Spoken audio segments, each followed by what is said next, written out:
Ladies and gentlemen, welcome back after lunch. Now we move into a highly important policy discussion. Policy dialogue, space risks, orbital congestion, damage, liability and settlement. As space activities continue to grow, concerns around orbital congestion, collision risks, liability frameworks, insurance challenges, and international governance mechanisms are becoming increasingly important. This session will explore how governments, regulators, and industry can work together to ensure a safe and sustainable space environment. To lead this important discussion, it is my privilege to invite Dr. Ranjana Kaul, partner, Dhruva Associates, who will serve as both chair and moderator for the session. I would like to invite ma'am on stage. Please give a huge round of applause for our chair, ladies and gentlemen. It's our honor to have you with us today, ma'am. We also welcome our distinguished speakers, Shri Vinay Paliwal, Deputy Director, Program Management and Authorization in Space. Ms. Geetanjali Kawat, Space Law and Policy, Digantara. Mr. Keyur Gandhi, Director, Space Regulatory and Commercialization, Dhruva Space.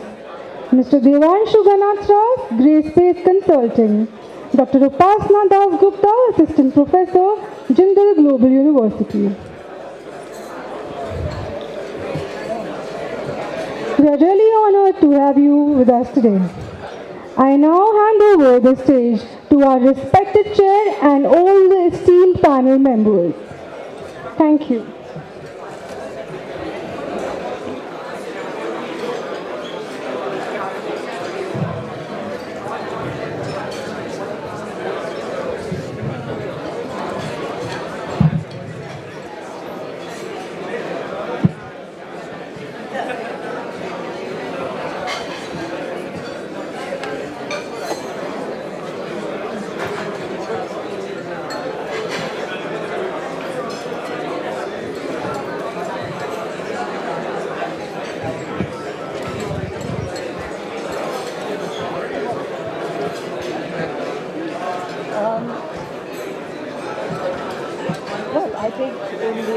Of any further delay, and let us not waste any further time.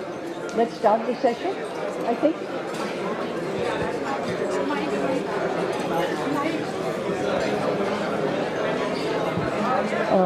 Okay. So good afternoon to you all. Let's start this session. The subject of conversation is risks in outer space to operational satellites. Basically, that is what we're talking. Now, there are two kinds of risks in outer space for operational satellites. One is what we understand as space security, which is to say intentional threat or attack against sovereign or commercial satellites. The other is the risk that we are going to be talking about, which pertains to the physical safety of operational satellites in outer space.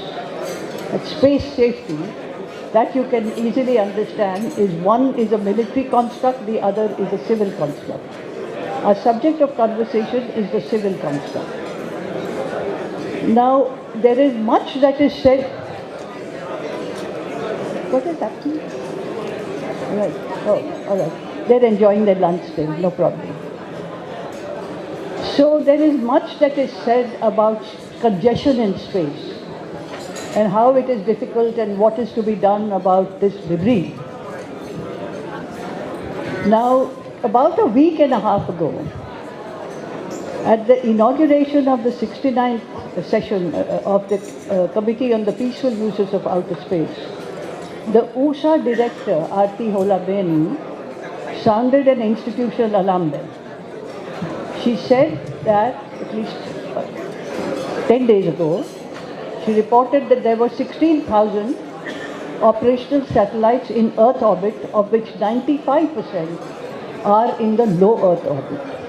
So this low Earth orbit, for people here who may not be familiar, extends from, notionally, from 100 kilometers above the Earth to 2,000 kilometers.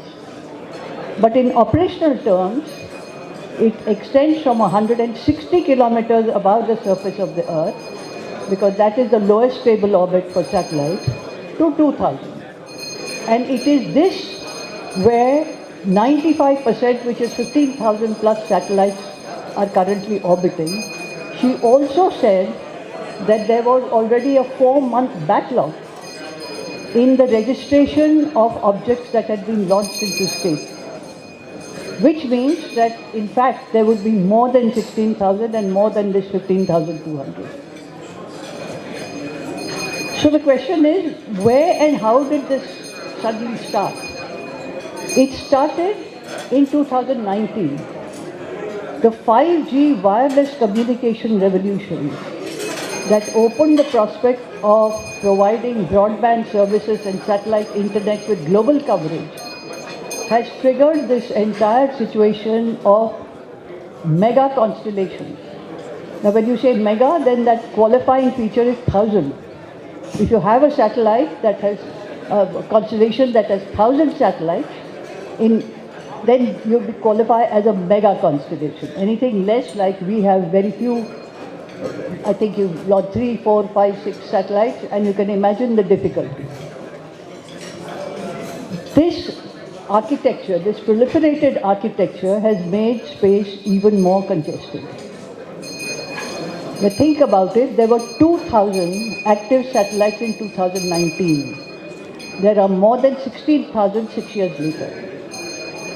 In addition to all that is what we understand as debris.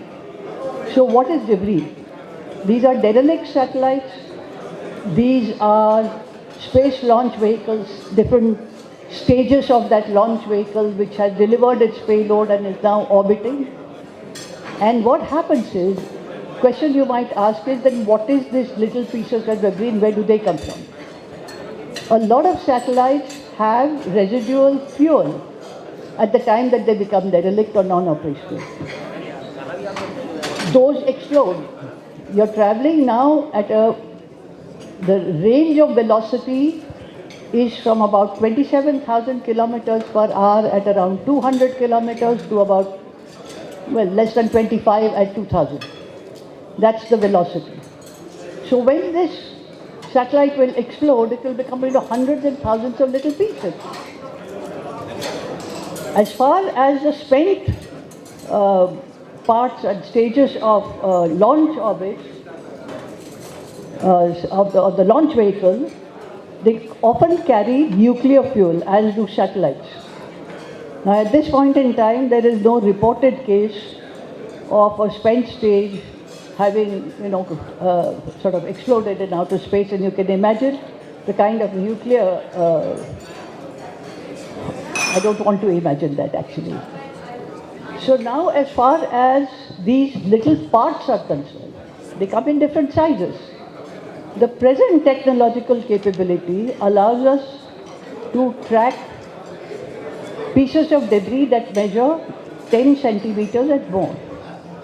So then there are what you call non-trackable debris. I think the ESA website has been reporting for a while that there are 45,000 trackable pieces of debris in orbit. And I'm sure that there are more in fact. And that there are millions that are not trackable. So those are the issues that we should discuss today. I have here Geetanjali. She represents Digantara, that is our only SSA service provider. She's also a satellite operator. Naturally, she has satellites up there. That is why she does SSA, STM. There's Keyur, who manufactures and operates satellites. We have got our regulator over here to say what he thinks should be done or should not be done. Divyanshu, because India is now engaged with Europe and also with countries in Europe. He has one leg here and one leg there, so I said transport both legs this side and come here. And there he is. So we learned something about what our commercial companies have to say. There's a EU space law in the making. We will have a space law, and what is it that we need to do so that our companies can work together seamlessly.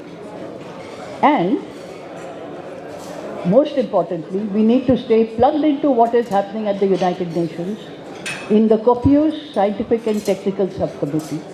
What are they saying? Because, as you know, you may know, that there is something called the Working Group on Long-Term Sustainability Guidelines. Under that working group, they have established last year, it is a proposal from UAE in fact, an expert group on SSA. And so what is the update on that? Have there been any recommendation, even preliminary recommendation? So this is what it is. So let me start with you, Geetanjali. Firstly, explain this business of trackable and non-trackable. Why do we always say man-made orbital debris? But is there something debris that's not man-made, natural? What is that? And describe exactly what you do in order to provide service to your clients. Right. Hello, everyone.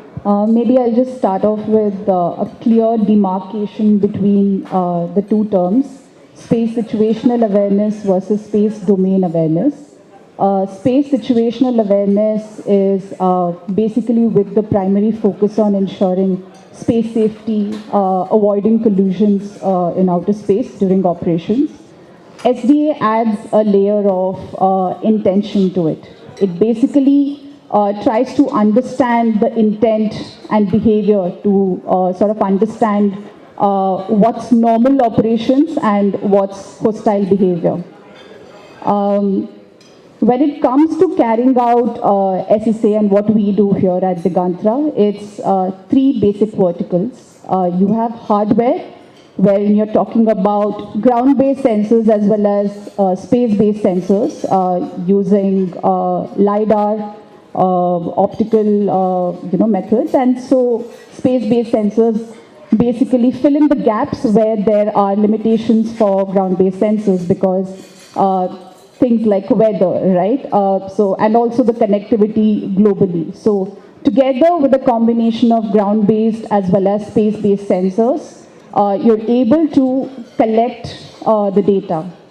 Of course, we process it using in-house proprietary algorithms to derive analytics from that data, to give outputs in the terms of conjunction screening analysis, helping operators understand what's the danger of a collision, and giving recommendations to carry out their operations in a safe and secure manner.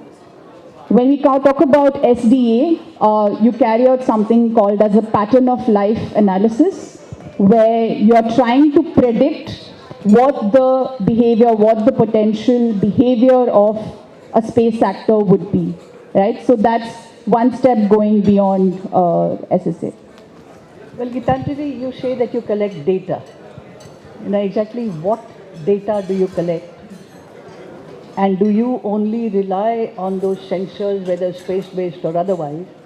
And how do you precisely identify that this debris, piece of debris, is going to hit her satellite, who happens to be your customer?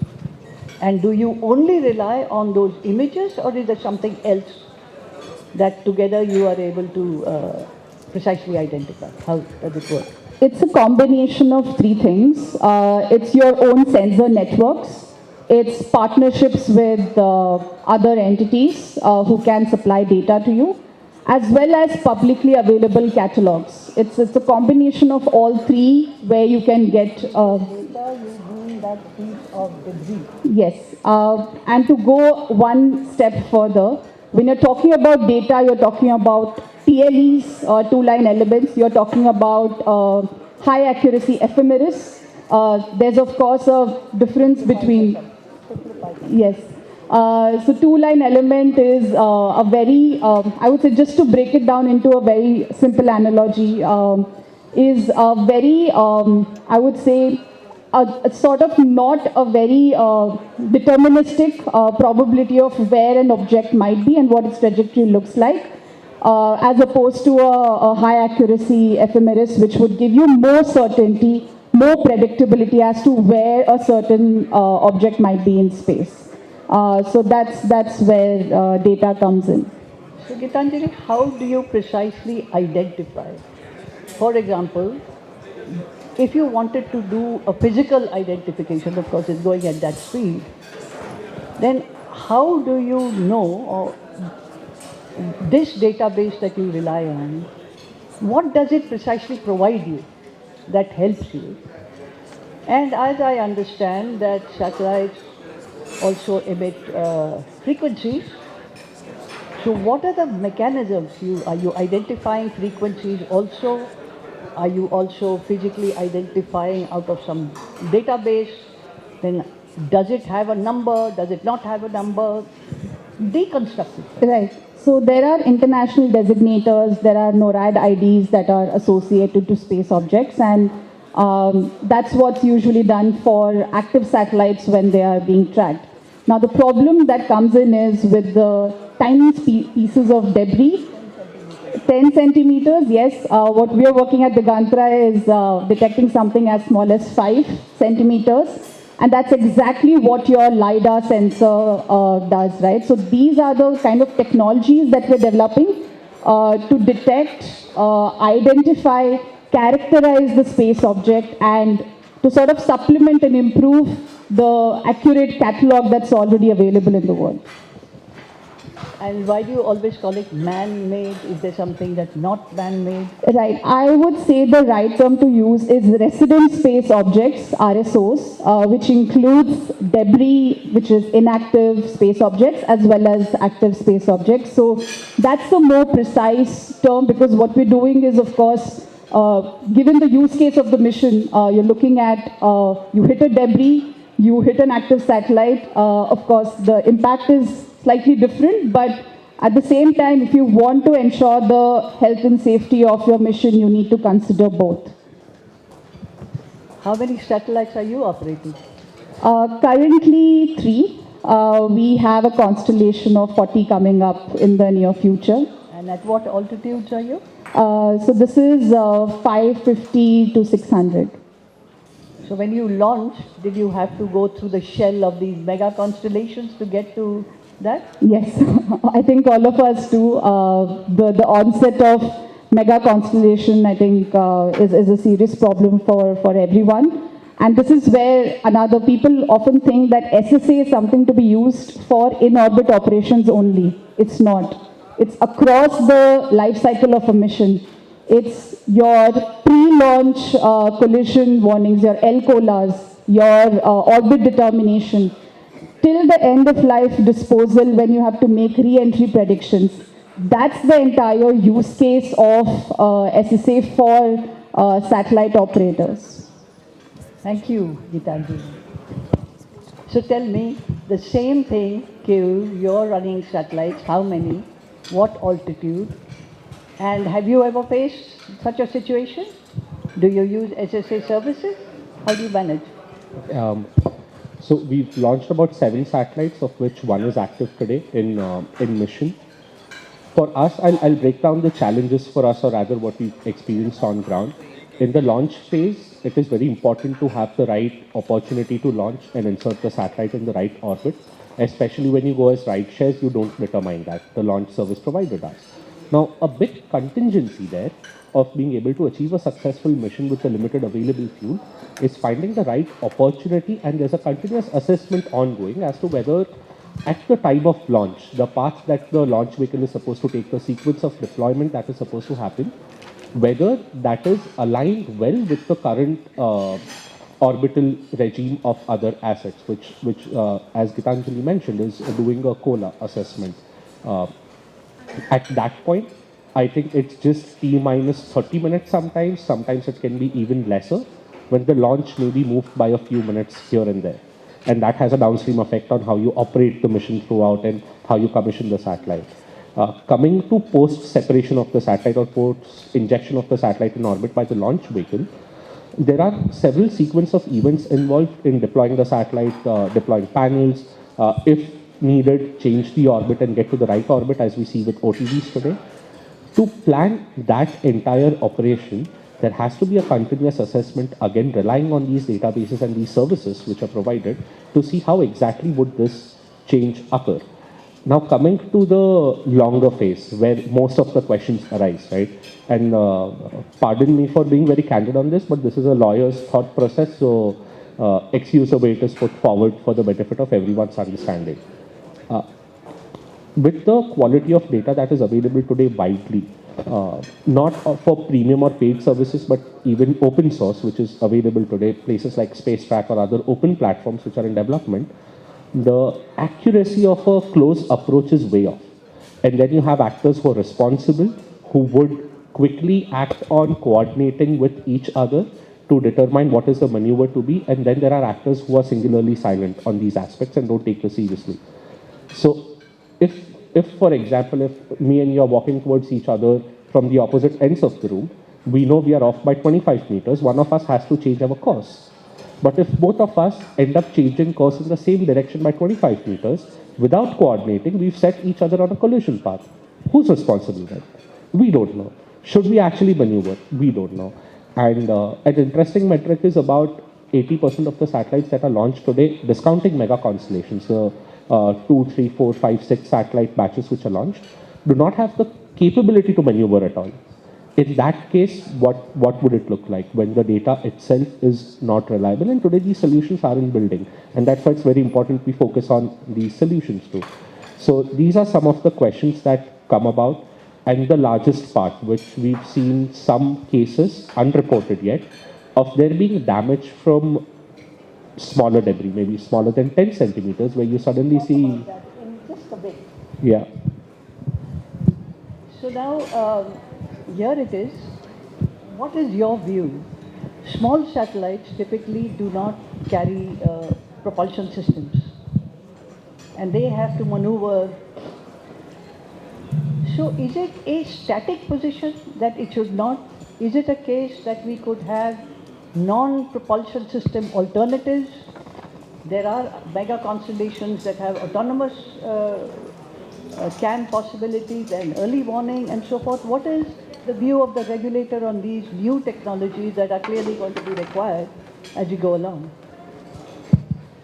As you rightly told, there are many of the satellites which will not carry propulsion ability, especially if they are from the first time actors or those developed by universities or startups just for a technology demonstrations. And it will be not fair on the regulator part to mandate carrying propulsion capability for their first mission.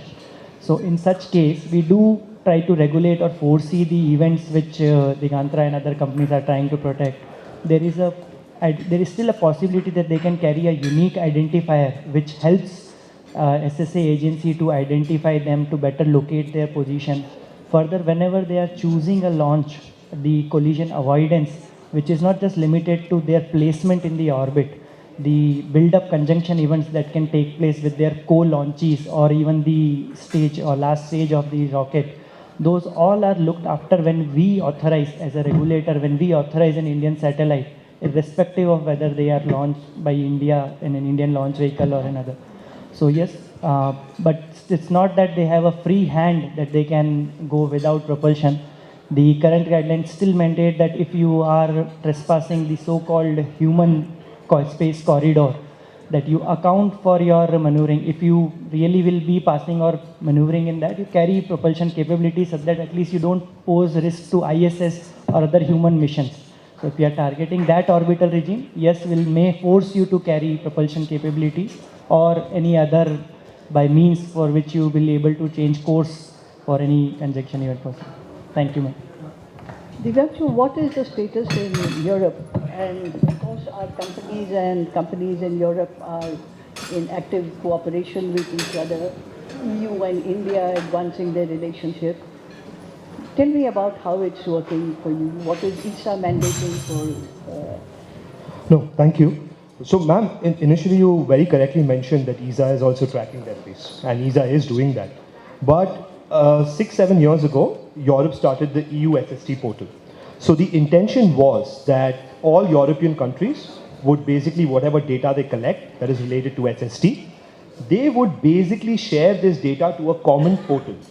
And the European Union agency, EUSPA, which is responsible for space missions and space programs, would be the central coordinating agency, which would review this data and which would be able to give out information regarding early warning signals, conjunction related information, fragment related information. So all of that information basically comes out from one source. So this is something that Europe has been following for the last several years.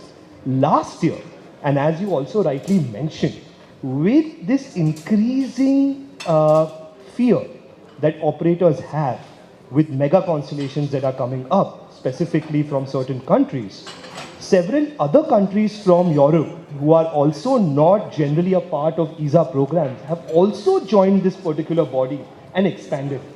So this is something that Europe has been focusing on, and Europe has now proposed the EU Space Act because they realize that despite having tracking mechanisms, despite having global guidelines given by UN, different IADS guidelines, nobody is really following them. Or let me rephrase and say that not everyone is following them.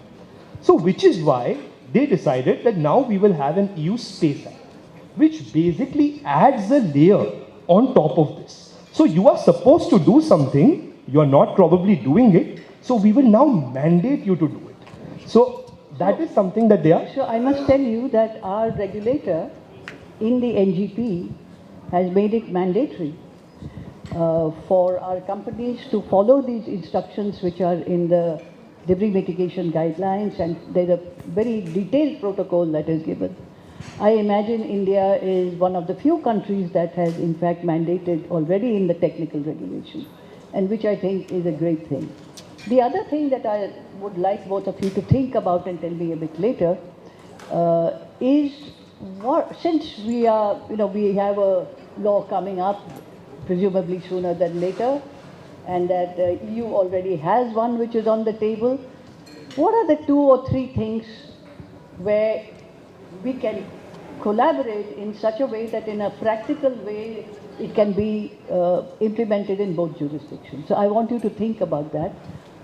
And while you think about that, Upasna, what is the latest happening in the COPOUS scientific and technical, and this recommendation from this expert? Are there any recommendations?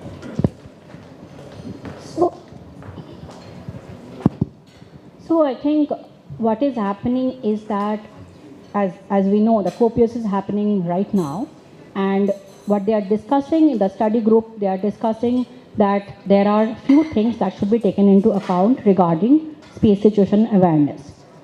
But before that, they conducted a survey, and this was between January to earlier in April, and that in that survey they found a few things based on which they are making the recommendation.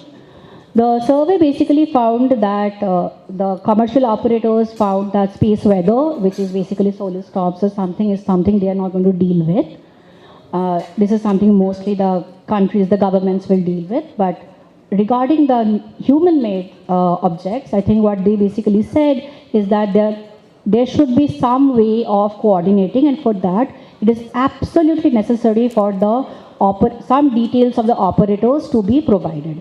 Because if that is not provided, there's no way you can collaborate, or if there is a conjunction event. But one of the problems that came up with that is that it might, there were some countries who felt that this might lead to breach of their national laws or what other laws they are following, data protection laws.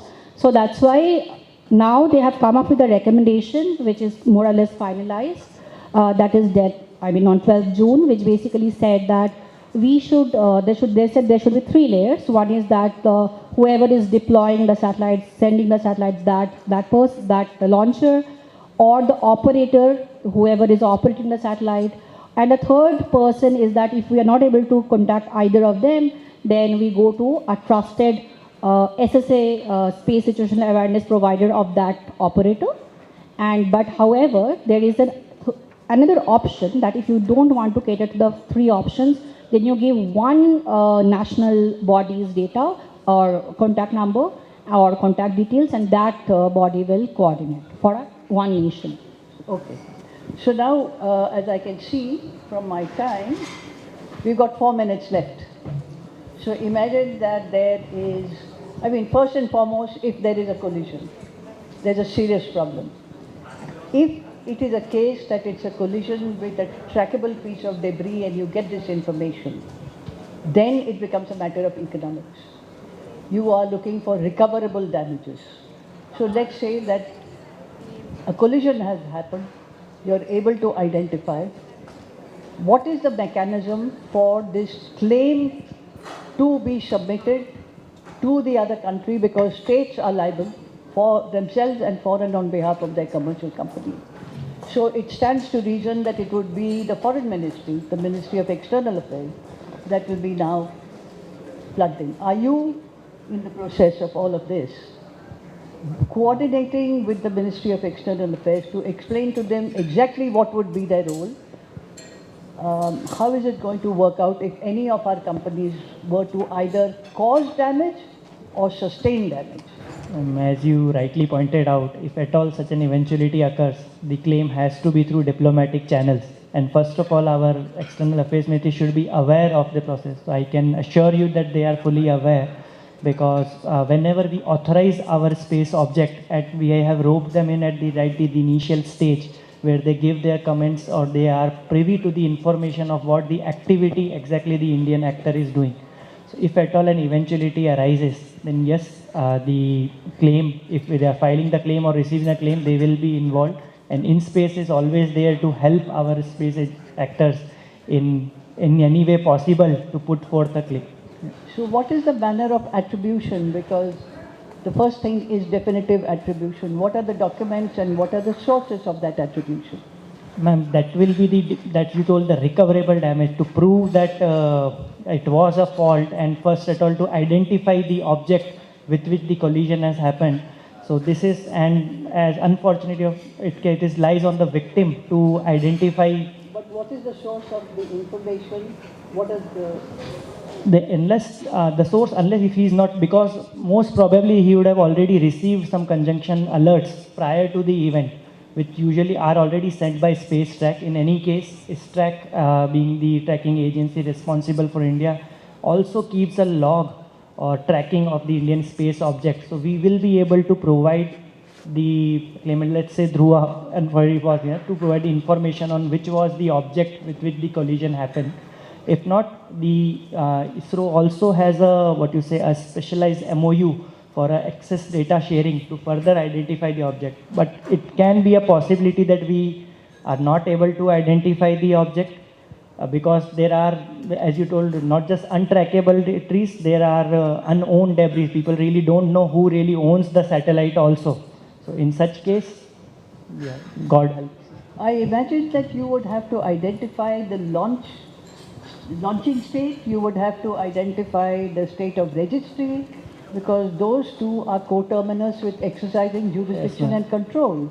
I forgot that I was sitting with all four lawyers, but for the benefit of yes, we'll have to, the launching state is absolutely and severely liable. So we will. Get that information from? Where will you get the information from? Which is the launching state? Yeah, so it's either the state which procures the launch or from whose territory the launch has taken place is basically the launching state. So in India, let's say the Dhruva has launched it from SpaceX or USA. So both India and USA becomes the launching state. Now the claimant can be any third party. It need not be one of the launching state, and the claim can come to any of the launching state. It's free to go to USA, it's free to go to India. And if it comes to us, and similarly with the case, if we identify the satellite, we can identify there is the international designator with all information available from when it was launched to which is the state of registry, which is currently exercising the jurisdiction control for the space object. So through our Ministry of course that USA Space Index of space objects requires the state to provide the information about every object launched into outer space. And this is what I was saying, that Director Usha said there's a 4-month backlog. Countries are not reporting. So the first thing is that the state has liability, so there's a launching state. And in that register, we will enter, or if you haven't already, which is the launching state and which is the state of registry. Under the treaty mechanism, and I'm talking of all the 4 treaties that India has ratified, unless a state is the launching state and coterminously the state of registry, it cannot exercise jurisdiction and control. It is from that USA, the space index, that you will get this basic information plus the identification. Yeah. And so when your problem arises when the states get involved because there's geopolitics involved. It is possible that you may not want to, talk to a particular state and say that, now look here, Keyur Gandhi has got a problem and you need to pay him 10,000 rupees. I mean, maybe we don't want to do that kind of thing. Or tell Keyur that, manage it. This is important. There is something called the Permanent Court of Arbitration, and they established alternate optional rules for arbitration of disputes relating to outer space in 2011. That was the time when the US commercial space sector was on the trajectory up, and they perceived that if commercial companies have a problem that they needed to resolve where cause of action was in outer space, then trying to do this as between state parties where you can't take your lawyer, you can't be present, governments are talking to each other, all of that. So this is why it is. It has never been operationalized for the purpose that, thankfully, that there has not been a collision. But who can say what will happen tomorrow or in the next half an hour? So that broadly, I think, sums up where we are. But is there something that each one of you would like to add in the end? I just want to add this, that in the study group, what they are discussing is this is the thing that we don't have a mechanism to coordinate in the sense if somebody wants to coordinate, how it should be done is there's no proper mechanism. So that's what they are saying, that can we establish something. And I think the more or less what they are saying is that if there is a maneuverability of satellites, that it can move or not, information regarding that, generally countries are happy to report, but they are not happy to report periodically, continuously. They said if there is a conjunction event, then if there is a chance of collision happening, then they will want to report. And also they said, can we have it through portals? So it should not be open access data, but it should be mostly, if you want to get the data, then you register in some portal, which might be free.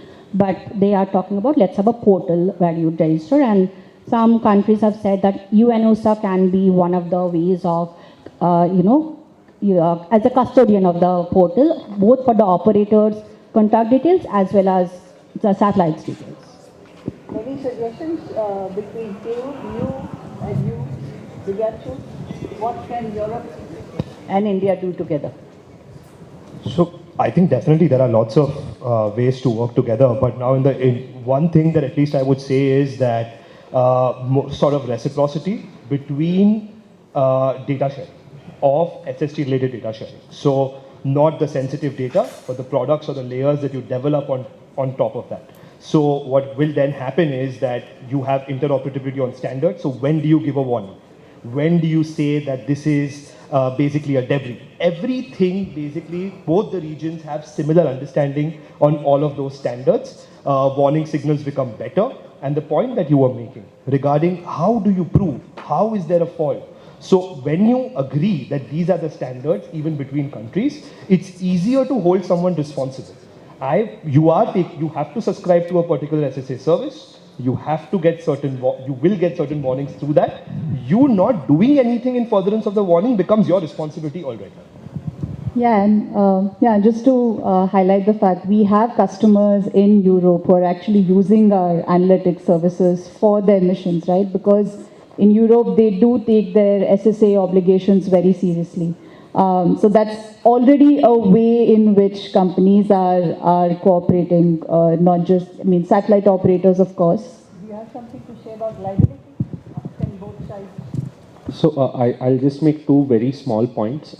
One, as an ecosystem, global space ecosystem, we need to really support and encourage any and all SSA and SDA and STM solutions upcoming, because attribution is that one step which, unless we get right, solving for how it would be litigated, etc., would still continue to be a problem. The second point is, when the more the ambiguity on how damage would be treated, how the economics of recovery would look like, no matter how notional the damage in the future, that would strongly discourage financial investments from a larger pool of countries and investors. And this is today especially important because globally we are seeing the backbone of the space economy is built on commercial space enterprises now, not just on space programs. So unless we solve this problem effectively and in a timely manner, I think whether it be a decadal vision, Concrete. my concrete suggestion on this, I think, is actually very strongly resonating with what Divyanshu said, or rather along those lines. This needs to be addressed between all of the countries first as to how this process for claiming liability would work, and there being a concrete mechanism to follow. Companies cannot be at the mercy of any regulator or any diplomatic representation, which perhaps has many more aspects tied to it. So now here's the thing. Agreement between all countries is not going to happen. There is a paralysis in the legal subcommittee of the COPOUS in this century. The only thing that is coming out is from the scientific and technical subcommittee because everybody wants to keep their satellites safe. Now in that view of the matter, there is no legal construct coming, but there is something happening over here. Data, yes, and liability is something that between the three of you, afterwards, think about it and tell me because I'm very interested to know what kind of a concrete proposal you can come with. So I think we are done with our time. Are we? Or do we have a few minutes more? Can I add a small bit, if there's a minute? Do we have some time or no? No time? Off stage. Okay, all right. So broadly, we have tried at breakneck speed to cover as much as we can, and I hope that you have learned something new. Thank you very much, my panelists. Thank you.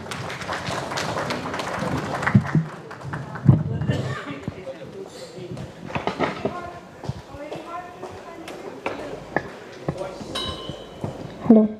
A very heartfelt thank you to our chair and panelists for a thoughtful and timely discussion on one of the most critical challenges facing the global sector today. Now I would like to invite all our panelists along with the chair and moderator forward for a group photograph, please.